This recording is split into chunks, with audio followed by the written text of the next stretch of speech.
The Valedictory will be presented by Dayana Echeverry, who was selected by the Marion M. Hilligan class to present the class's farewell comments.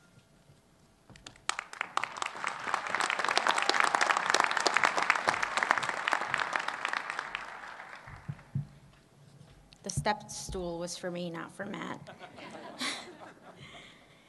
Thank you. Good afternoon, distinguished Cooley Law School faculty and staff, cherished families and friends, and dear classmates. I was asked to lead us in celebrating this grand accomplishment and say something inspiring. No big deal, right? Except, what do I say to all of you, the people who have supported and inspired me through the past 3 years?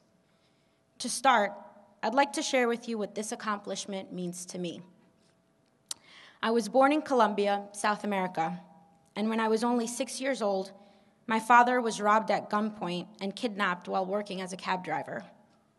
And for all of you who've been studying for the bar and are going through the elements in your head, yes, he was, 1, falsely imprisoned, and 2, moved or concealed in a secret place. See who said we wouldn't get any studying done today? My father was miraculously able to escape, and ultimately, we immigrated to the United States. The 6 of us lived in a 1-bedroom apartment, but my siblings and I went to private school. My parents were criticized for spending so much money on our education, but like many parents in the audience today, they valued education, and they worked night and day to give us the opportunities they never had. Today is a testament that none of it was in vain. Gracias. That's my story. But you too have a story, inspiring stories. Among us sits an aspiring conservative congressman from the Northeast, a retired police officer with hopes of being elected for office in the South, and a chief of staff to a state senator. We have new parents, single parents, and a parent of 3. There's a daughter whose wrongfully convicted father inspired her to change the system.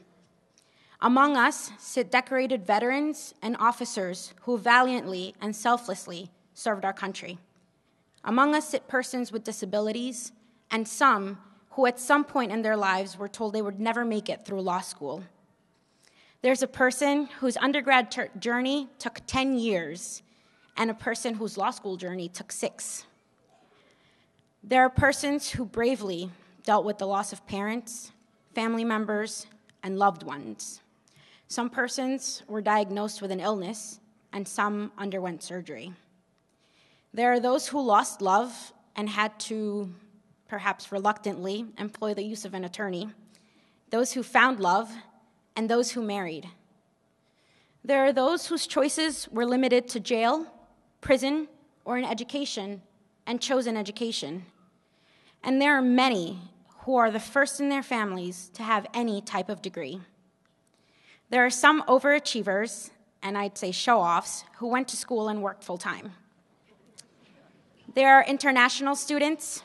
There are those who left their homes for the first time, students who left their state for the first time, and a lot of Canadians. All of our stories have common elements of struggle and perseverance. We could have given up, taken the easy way out, quit, but we didn't. We stuck to it, and here we are today, standing tall, and with the help of this stand, maybe 5 feet. As much as we would have preferred to live our lives in a bubble or to freeze time while we got our degree, the truth is that life happened. But we experienced life together, and because of that, we will always have an unbreakable bond and a sense of camaraderie and respect for each other. Some of the things we went through would have broken an ordinary person. Tax law would have broken the ordinary person. But we are not ordinary, and that's why we can take on the marvelous responsibility of being lawyers, advocates, and counselors. Yes, we learned the law. We learned to live in that beautifully gray area and embrace it. But most of all, we grew as individuals and as a community. And let's remember that none of us did this alone. We are blessed to have remarkable people around us, people who deserve our eternal gratitude.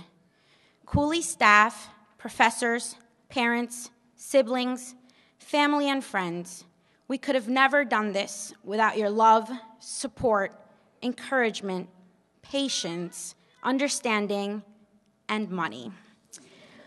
On behalf of the entire graduating class, I thank you and dedicate today to you.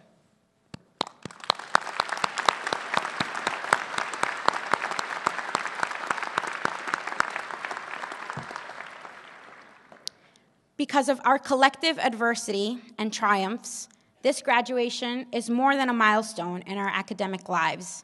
It is the culmination of the grueling decisions that we've made to get here, the gateway to a newly realized sense of civic duty and citizenship as beholders of the law, and our time to start impacting the field we have lived and breathed for the past few years. The truth is that tests don't determine who is going to be a great lawyer. Grades aren't always the best illustration of our knowledge, but who we are is a great predictor of how great we will be. And we are great. We are fighters, dare I say, scrappy. When you start to worry about the future, stop and remember this moment. Remember what we've been through and who we are, and remember our story. We may not know what is ahead, but we will persevere.